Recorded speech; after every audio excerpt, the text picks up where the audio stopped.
magluto ng adobo. Adobong manok. Ayan, lagyan ng konting mantika. Iprituhin muna. Ayan. Ayan. Ito, tapos ilagyan ng black pepper. Ayan. Tapos ng black pepper, konting asin. Toyo pala, toyo.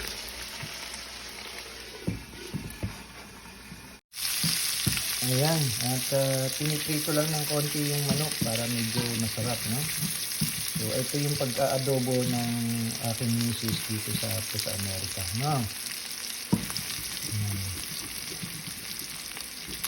Piniprito ng konti para pasok na pasok yun. Wala pa nilagay dyan, kundi ano lang ha, mantika pa lang ha. Pagkapakulo kanina pinakuluan, nilagyan ng konting toyo. Yan. Tapos yung konting pepper. Yan, mamaya titimplahan at lalagyan na yung itlog.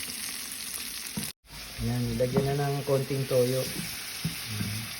To-taste lang ha, para sa inyo kung ano yung kung ano yung kayo na bahala kung paano nyo titikman ang inyong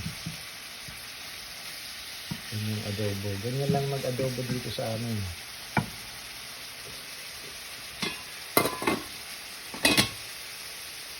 Ayan, sarap na. Adobong manok with egg. Tapos nilagyan ng konting sugar. Ito yung sugar. Asukal na pula. Ayan. Medyo may tamis ng konti pero hindi ganun matamis na matamis ha. Ayan, haluin natin. Ha? Diba, no? Sarap na, no? Adobar. Sa Espanyol, adobar. Ayan. Nilagay mo yung pinagbabara mo sa sabaw. Ayan na.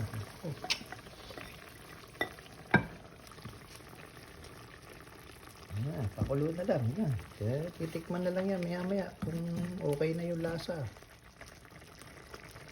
Ang adobo. Pagkaing Pinoy.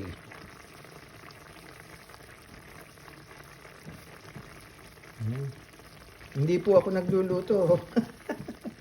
Baka sabihin niyo ako na nagluluto. Hindi po. Si Mrs. po yung nagluluto. Ito ako, ito. Nagbibideo. Ayan. Okay. Ayan. Di ba kanina nilagyan ng konting asukal? No? Ayan. Medyo nakulangan pa si Mrs. sa asukal. Medyo dadagdagan pa ng konti. Konti lang. Ayun, dinagdagan na. Tapos ito, naglaga na rin ng itlog. Yan, nilaga na rin yung itlog. Nabalatan na. So maya-maya ilalagay na rin yan. Para sabay na sila. Tapos niyan, pinito, la musika. Okay? Yan, tingnan nyo, yung ginagawa ni Mrs. Ganun din ang ginagawa ko pag ako nagluluto. Punas ng punas, no? Punas ng punas. Ganyan kami dito. Yan ang nakasanayan namin. No? Ayan. Tapos mayroon pa pala siyang niluto. Ayun. Kari-karing manok. Alam niyo ba yung kari-karing manok? Ayan na. Nilalagay na yung itlog. Ayan na. Isa, dalawa, tatlo, apat, lima, anim, pito. Pito. Ako. Ayan, no? Laging may itlog kasi yung mga itlog para di sa mga bata. Gusto nila kasi yung no? Ayun, ang kari-karing manok. Ayun. Ayan, kari-karing manok yan. Napagusto yung aking anak na sabi na hindi daw siya nakatikim masyado ng nabitin siya. Kaya nagpaluto ng kari-karing manok kay Mrs. Wala kasing pasok si Mrs. off na ngayon. Okay? So, yan na. Tapos, maya-maya, prito taste na yan. Ayan. Oops. Ayan na, isasalin na. Malapit na. Ayan na.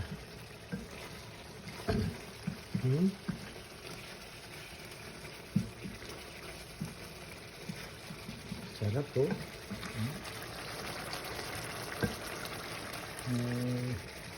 May laurel din yan ha, mga kaibigan ha.